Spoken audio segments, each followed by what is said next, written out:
Can you whistle us a tune? Of course. I'm Bess Kargman, your collector ballerina, bringing the art of dance and collectibles together here on Collectors Cafe.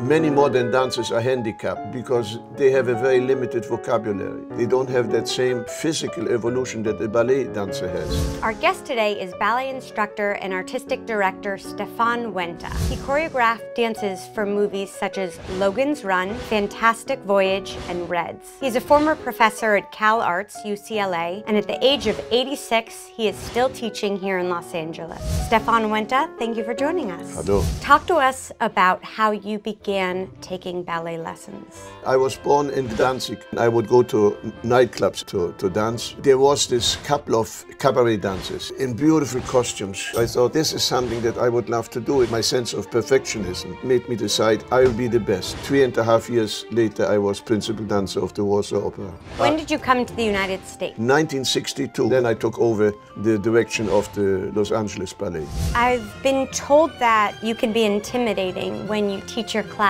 There were times when practically there wasn't a class where somebody or two people wouldn't go out in tears. I thought it was a price for them to pay for the apprenticeship, but now there's much more peace and calm in my life and in my teaching also. Do you think ballet is a dying art? I think ballet is not a dying art, it's a dead art.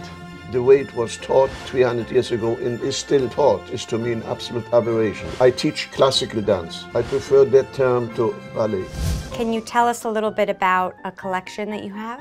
I collected programs of mine. This is the premiere of Théâtre d'Art du Ballet in Tokyo, and this picture of me dancing. That's the company that I had in 1970. This poster is actually a very valuable and one of a kind. It was made by Harvey Edwards, who is the greatest photographer of dancers. I talked him into doing it. This is me in my first full-length role as Franz in the ballet Coppelia. This is a photo. With this I toured around the world with where I danced all the Nijinsky roles. Now it's time to play a game we call Would You Rather. Would you rather teach river dancing or hip hop? River dancing, definitely. There's a masculinity about it. Would you rather have a drink with Ernest Hemingway or Winston Churchill? Hemingway, unquestionably. Well, he's a writer and I'm a writer.